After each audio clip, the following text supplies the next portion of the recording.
한 주간의 연예가 이슈들을 들여다보고 분석 소개하는 강희롱의 이슈 토크입니다. 이번 주에는 고 김새론을 둘러싼 공방에 AI가 등장하고 새로운 국면을 맞이했습니다. 송가인 매니저 사칭 사기 수법, 경찰에 즉시 신고 요망한다는 요청이 있었고요. 백종원, 방송인으로도 유명하죠. 외식사업가 백종원이 각종 논란에 대해서 사과했습니다. 이번이 세 번째입니다. 자, 이제 하나씩 들여다보겠습니다. 고 김새론 둘러싼 공방은 유족 측이 기자회견을 가졌습니다. 어제죠. 김수현이 성적 학대했다는 것을 입증하는 근거라면서 녹취록을 공개했는데, 이에 대해서 김수현 측은 즉각 녹취는 AI를 동원한 조작이다, 이렇게 지금 진실공방을 벌이고 있고요.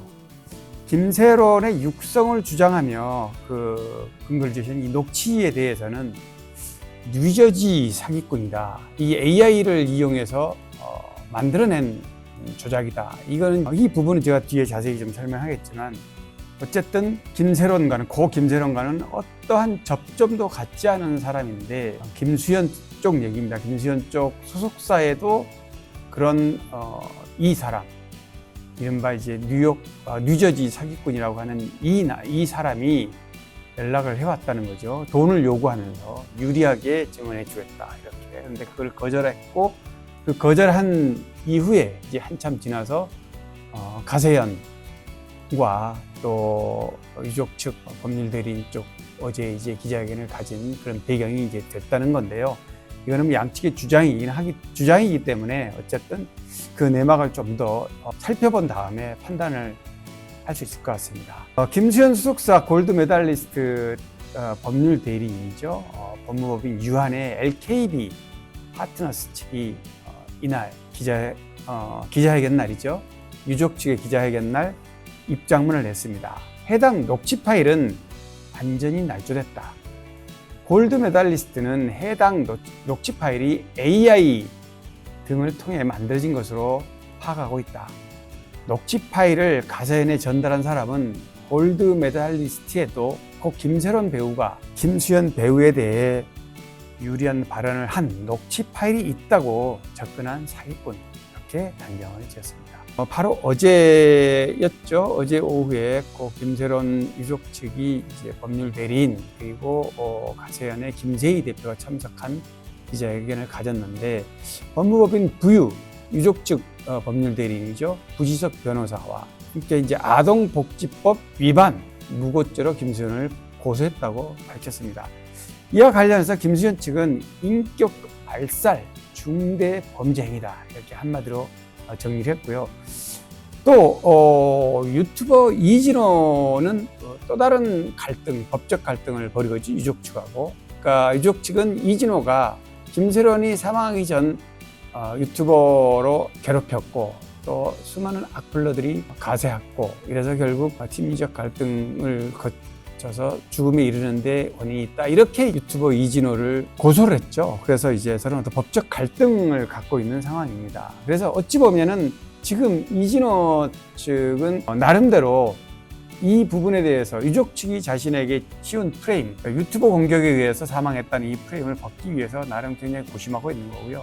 그래서 그 반박 관련 내용을 취재를 집중적으로 하고 있는 것 같습니다, 제가 보기에는. 그래서 어찌 보면 이진호도 보면 이를 김수현 쪽 같은 입장이라는 게 적의 적은 나의 우군이다, 이렇게 볼 수도 있는데, 그런 김수현 측과의 어떤 관계인지는 정확히 모르겠습니다. 김수현 측을 의도적으로 두둔하려고 한다기보다는 자신에게 쓰여진 프레임을 벗기 위해서 가세현이라든가 유족 측과의 어떤 적대적 관계에서 입장에 서 있다 보니까 그에 반박되는 어떤 자료나 취재원들을 만나서 그런 반박 내용을 이제 주로 유튜버로 반박을 하고 있는 그런 입장인 것 같은데요. 이진호 유튜버 역시 이 부분에 대해서는 거의 비슷한 입장인 것 같습니다. 일단 유족 측이 기자회견에서 제기한 내용을 일단은 양쪽 얘기를 다 들어봐야 되니까 먼저 얘기를 하겠습니다. 부지석 변호사는 기자회견에서 유족 측이 본 법무법인을 통해 김수현을 상대로 아동복지법 위반 무고죄로 고소장을 접수했다, 이렇게 밝히고, 유족 측은 김수현이 고 김세론 양이 미성년자 시절인 중학교 2학년 겨울방학 때부터 고인에게 음란행위를 시키거나 성희롱 등 성적 학대 행위를 했다고 확인했다. 그래서 아동복지법 위반으로 고소를 진행하게 됐다. 이렇게 설명을 했습니다. 유족 측은 미성년자 시절, 물론 유족 측이 가세현과 법률 대리인에게 계속해서 이 부분에 대해서는 강조를 했고 지금도 일관되게 이 얘기를 주장하고 있습니다. 김수현 측이 지난달 31일 날 반박 자료를 낸 것 이후에 이제 다시 나온 이런 또 다른 문제 제기인데요. 이번에는 이제 녹취록과 같이 이렇게 해서 기존 주장은 계속해서 반복된 같은 입장이고 새로운 국면에 접어든 거는 바로 이제 녹취록, 김수현 쪽에서 AI 조작이라고 말하는 이 녹취록 이번 7일 날이죠. 어제 그제 기자회견에서 나온 얘기입니다. 김수현 수석사는 기자회견을 예고를 했었죠. 미리 가세현이 오후 2시에 기자회견을 하고 저녁에 또 유튜버로 업로드한다는 것을 예고를 했는데 기자회견 직전에 김수현 수석사는 미리 언론에 이렇게 통보를 했습니다. 지난번 기자회견에 이어 김수현 씨의 관한 허위사실 유포하는 것에 심각한 우려를 표한다. 확인되지 않은 일방적 주장에 대해 기사화할 때 당사의 사실 확인을 반드시 해달라. 그렇지 않을 경우 허위사실 유포 확대 재산으로 억울한 피해자가 발생될 수 있다. 이렇게 이제 입장을 미리 밝혔고요. 유족 측이 가세현과 법률 대리인을 통해서 기자회견에서 밝힌 내용은 바로 고 김세론 육성이라고 주장하는 이 육성은 제보자로부터 받았다. 이렇게 이제 그 제보자가 김세론과 통화한 내용을 녹취를 공개한다. 이렇게 하면서 고 김세론을 둘러싼 진실 공방의 입증 증거 자료로 이제 내세웁니다. 기자회견에서. 물론 제가 아까 말씀드렸듯이 위조된 증거라고 이제 김세론 측은 반박하고 있고요. 아까 제가 유튜버 이진호 얘기를 했는데 이진호도 이날 또 별도의 기자회견을 또 갔습니다. 가세현에 반박하는 그런 기자회견이라고 할 수 있는데요. 이진호는 가세현 김세희 씨가 폭로하겠다고 나선 이 사건의 중심에는 뉴저지 사기꾼이 존재한다. 보이시피싱 이 사람, 뉴저지 사기꾼이라는 이 사람은 보이시피싱 등의 방식으로 돈을 뜯어내는 전형적인 사기꾼이다. 이렇게 주장합니다. 본인 유튜브를 통해서 이렇게 주장을 했습니다. 이진호는 또 해당 녹취는 AI를 통해서 만들어진 음성을 토대로 제3자, 즉 뉴저지 사기꾼이 추가로 본인 목소리를 넣고 또 노이즈를 만들어서 조작했다. 이렇게 이제 주장하고 있고요. 이진호 주장에 의하면 이진호 본인이 취재원을 통해 확인해 보니 이 인물, 뉴저지 사기꾼은 본인뿐만 아니라 김수현 측에도 접촉을 시도했고 접촉을 시도할 때는 유리한 증언을 해준다는 이유가 붙어 있고 당연히 돈을 요구했다. 이렇게 설명을 합니다. 그래서 한마디로 사기꾼이 AI를 동원해서 입맛에 맞게 내용을 조작한 뒤에 그게 김수현 측이든 가세현 측이든 유족 측이든 어느 쪽이든 돈을 주면 그쪽에 유리하게 증언한다 라는 그런 전제가 있었다는 게 이진호 유튜버의 주장입니다. 그래서 그게 김수현 측이 접촉해온 돈을 요구하면서 접촉해온 것을 거절했고 김수현 측은 결국에는 이 내용이 김수현에게 불리한 방향으로 물론 가세현이나 유족 측에게 입맛에 맞는 내용으로 만들어져서 기자회견에 공개하게 됐다. 이게 이진호의 주장이고 또 김수현 수석사나 법률 대리인 측의 주장입니다. 김수현 수석사죠. 법률 대리인 LKB 파트너스 변호사가 이제 이 부분에 대해서도 언급을 했습니다. 녹취 파일 전달자는 고 김세론 배우와 아무런 접점도 가질 수 없는 인물이다. 전혀 낯선 인물이다. 김세론과 사전에 어떤 대화를 하는 입장이라든지 서로 관계가 있다든지 네트워크가 있지 않다는 거죠. 전혀 별개의 인물이라는 거죠. 그런데 이런 사람이 김세론과 생전에 통화를 했고 그 통화 내용이 이렇게 저렇게 했다는 내용을 한다는 것은 어불성설이다 이런 입장이죠. 그래서 골드 메달리스트에게도 접촉을 해와서 사기를 치려고 했는데 이 사기가 통하지 않자 가세현과 공모해서 위조된 김세론 배우의 녹취 파일을 공개한 것이다. 그러니까 기자회견에서 밝힌 녹취 파일은 근거가 없다, 이렇게 이제 주장하는 것이죠. 녹취 파일 전달자가 AI 등을 통해 고 김세론 배우의 음성이 담긴 녹취 파일을 유지한 것으로 위조했다는 게 이제 핵심입니다. 그래서 이 부분은 그냥 주장만이 아니라 조작이 되고 위조가 됐다면 이와 관련된 기술적 검증, 이제 전문가에게 의뢰해서 지금 현재 진행하고 있다. 그래서 그 검증 결과가 나와서 진짜 기술적으로 허위인지 아닌지를 파악해내겠다. 이게 지금 김수현 측 주장입니다. 김수현 측은 또 가세현의 행위는 AI 등을 이용한 신종 범죄이자 위조된 증거를 바탕으로 김수현 배우의 인격을 말살하려는 중대한 범죄 행위다. 반드시 그에 상응하는 처벌을 받게 할 것이라고 주장을 했습니다. 이번 가세현의 기자회견과 관련해 스토킹 처벌법 위반, 그리고 정보통신망 이용 촉진 및 정보보호 등에 관한 법률 위반 명예훼손으로 즉시 고소 고발할 예정이라고도 밝혔습니다. 자, 백종원의 얘기도 이번 주 굉장히 핫한 이슈가 됐는데요. 백종원의 사과는, 공식 사과문은 세 번째입니다. 지난 3월 13일 날 원산지 거짓 표기도 한 번, 그리고 3월 19일 날 햄 돼지고기 함량 문제로 사과했고요. 그리고 이제 이번에 6일 날이죠. 지난 6일 날 세 번째 사과를 했는데, 이번에는 방송 활동 중단 선언까지 하는 극약 처방도 내놨습니다. 백종원은 방송인이 아닌 기업인으로서 온 힘을 더본코리아의 성장에 집중하겠다, 이런 각오도 밝혔는데요. 이번 사과와 또 이런 과거를 밝힌 배경에는 지난해 11월 상장 이후에 주가가 곤두박질치고 또 백석된장, 고구마빵 등 일부 제품 원산지 표기 의혹, 이런 일로 경찰 수사가 지금 진행되고 있습니다. 현재 수사 진행 중이고, 여러 가지 악재, 논란, 의혹, 이런 상황에서 그야말로 절박한 심정으로 백종원 대표가 이런 극약 처방의 방송활동 중단과 또 사과라는 입장을 이제 내놓은 건데요. 자, 주가를 보겠습니다. 주가는 사실 상장이 된다는 모든 기업이 출발할 때는 목표치가 있습니다. 뭐 엔터계에도 엔터산업, 수많은 엔터산업에서 이게 주가 상장을 목표로 기업을 키우면 상장을 하게 된대요. 물론 뭐 쉽게 아무렇게나 상장되는 건 아닙니다. 다 철저한 요건이 갖춰져야 되고, 그만큼 상장사로서 가치가 판단이 돼야만 이 상장이 열리기 때문에 여기를 목표로 사업하는 이런 사업가들의 목표가 될 수도 있는데요. 어쨌든 더본코리아는 작년 11월 6일 날 상장에 성공했습니다.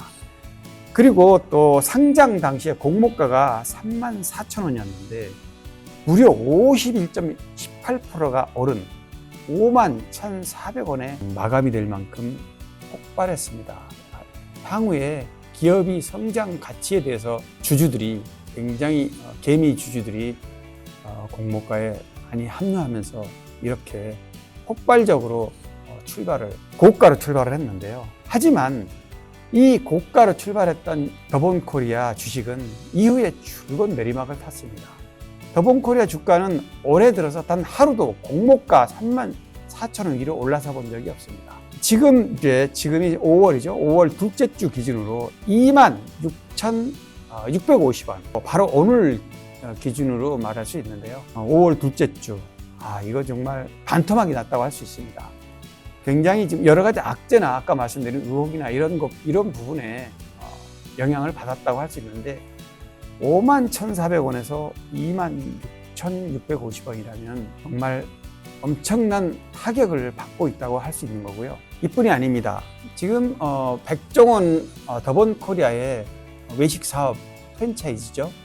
새마을 식당이라든가 또 한신포차, 백다방, 여러 가지가 많이 있습니다만 브랜드가 무려 25가지나 됩니다. 근데 이 중에서 주로 사실은 브랜드는 많지만 이 브랜드에 대해서 갖고 있는 점포수는 굉장히 낮습니다. 점포수가 굉장히 많지 않고, 그 점포수가 절대적으로 많은 것은 백다방 외에는 나머지는 아주 전체 점포수에 비해서 전체 프랜차이즈 브랜드에 비하면 굉장히 좀 낮은데, 그 중에서도 가장 주력이라고 할 수 있는 백다방의 상황을 한번 좀 본다면 전년 동기 대비 경쟁사죠. 저가 프랜차이즈 커피점이죠. 전년 대비 메가커피, 축구선수 손흥민이 모델로 있는 메가커피는 35% 증가했습니다. 반면에 백다방은 5%, 컴포즈 커피도 역시 저가인데요. 컴포즈 커피는 10%가 감소했습니다. 경쟁사 메가커피가 치고 올라오는 이 성장세에 비하면 엄청난 감소세, 대조적이라고 할 수 있습니다. 메가커피는 지난달 21일, 4월 21일 기준으로 아메리카노 가격을 1,500원에서 1,700원으로 인상했습니다. 그럼에도 불구하고 사용자 수는 오히려 백다방이나 컴포즈 커피를 압도하고 있습니다. 또 더본코리아는 60% 지분을 백종원 대표가 갖고 있습니다. 백종원 대표가 절대적인 오너 회사라고 할 수 있고요. 물론 경영을 맡고 있는 강석원 대표가 14% 정도 갖고 있긴 합니다만 60% 이상은 사실상 독점적이라고 할 수 있고요. 더본코리아도 상장하면서 우리사주조합의 1.4%, 굉장히 적은 지분입니다. 우리사주조합은 1.4%이고 그 우리사주조합에 배정된 물량이 상장 당시에 60만 주 중에 21만 2,266주만 청약이 됐습니다. 60만 주를 우리사주로 내놓았는데 그 중에서 절반이 안 되죠. 이렇게 된 이런 좀 굉장히 대조적입니다. 공모 당시에 3만 4천 원에 돼 있던 게 5만 1,400원으로 이렇게 치고 올라왔던 이런 인기에 비하면 우리사주에 청약된 이 수치는 좀 너무나 대조적입니다. 업계 관계자 얘기를 들어보면 상장 과정에서 백 대표와 강 대표의 지분이 너무 과도하다. 그리고 백 대표의 유명세로 공모가, 그러니까 방송에 출연해서 그런 어떤 인지도라는 대중적 인지도에 따라서 공모가가 너무 높게 나왔다는 지적이 있었기 때문에 내부 직원들에게 우선 배정된 물량이 제대로 다 소화하지 못한 거죠. 절반도 못했으니까. 내부에서 그런 판단은 뭐냐, 당시에 기업 가치가 실제보다 고평가됐다고 이렇게 판단했다는 거죠. 이런 지적들이 있었습니다. 백종원 대표는 기업인으로 출발했지만 연예인 가족으로 방송을 통한 인지도를 키운 그런 시너지 효과, 그걸 통해서 사실상 수천억짜리 외식 사업가 상장사로 키웠다, 이렇게 보는 게 맞습니다. 백 대표는 연예인 가족, 아내가 배우 소유진이죠. 백 대표가 2013년에 소유진과 결혼했는데 그 사람은 15살 차이입니다. 나이차 굉장히 많습니다. 그런 나이차만으로도 요즘은 나이차가 띠동갑 그냥 우습게 볼 정도로 아주 파격적으로 이슈가 되지는 않습니다만 어쨌든 15살 나이 차이가 당시에 2013년에 굉장히 화제가 됐었습니다. 그때만 해도 소유진의 남편 백종원 이렇게 방송에서 소개될 정도로 대중적 인지도는 높지 않았습니다. 그렇지만 지금 13년, 12년 지났나요? 10여 년이 지난 지금은 백종원 대표 대중적 인지도가 너무나 높습니다. 팬덤도 있습니다. 소유진 이제는 거꾸로 됐습니다. 백종원의 아내 소유진 이렇게 소개된다고 할 정도로 백종원의 대중적 인지도는 커졌습니다. 그렇기 때문에 방송을 통해서 기반을 닦았고 방송을 통해서 홍보가 됐고 또 그런 프랜차이즈 업체 역시 대중 서민 기반이기 때문에 방송에서 등장하는 백종원의 입김이 어마어마하게 작용할 가능성이 크다고 보는 거죠. 방송의 힘이 절대적이다, 이렇게 이제 볼 수 있는 건데 방송 활동을 중단했기 때문에 이 부분에 대해서는 앞으로 어떻게 이게 백종원은 방송 활동 중단의 극약 처방을 어찌 보면은 지금의 위기를 벗어나기 위한 어떤 돌파구로 보는 것인데요. 방송 기반이었던 백종원의 방송 활동 중단, 이게 언제까지 갈지 모르겠지만 이 효과가 과연 어떻게 나타날지는 사실 판단하기 좀 어렵습니다. 백종원 대표가 이끈 더본코리아는 질보다는 양, 박리담의 서민 취향적의 그런 프랜차이즈이기 때문에 더욱더 이 방송과 관련된 이런 효과가 어떻게 나타날지에 대해서 굉장히 궁금해지는 부분입니다. 아까 제가 잠깐 얘기했지만은 그 백종원 더본코리아의 그 브랜드는 25개가 되지만 그 그 중에서 뭐 굉장히 많죠. 그런데 이제 그 중에서 주력이었던 산신포차나 새마을식당, 홍콩 반점 이런 프랜차이즈는 성장세가 이미 꺾였다는 지적이고, 그나마 백다방이 가장 많죠. 백다방의 점포수가 가장 많은 백다방이도 아까 지금 설명드린 대로 경쟁사인 메가커피에 밀리고 있는 이런 상황이 됐기 때문에 굉장히 지금 현재는 엄청난 위기다, 이렇게 이제 말씀드릴 수 있습니다. 어쨌든 뭐 수치적으로만 봐도 제가 굳이 이미 설명을 많이 드렸기 때문에, 그런데 이 수치적으로 봐도 4월 4주차 주간 활성화 사용자 수에 보면 메가커피가 147만 명입니다. 그리고 같은 기간에 백다방은 44만 명, 또 다른 저가 경쟁사인 컴포즈 커피는 36만 명에 머물렀습니다. 이런 수치상으로만 봐도 어쨌든 백종원 더본코리아의 위기인 것만은 분명한 것 같습니다. 방송 활동 중단이 굉장히 큰 이슈였기 때문에 이 방송 활동 중단이 어떤 효과로 나오는지를 좀 봐야만 백종원의 이 돌파구로 삼은 이런 그 충격요법이 충격요법 결과가 나올 것 같습니다. 아무튼 이번 사과와 그 다음에 방송 활동을 선언하면서 백종원은 이런 각오를 밝혔습니다. 품질, 식품 안전을 포함한 모든 사안에 대해 근본적인 원인을 파악하고 있다. 하나하나 파악해서 개선하겠다.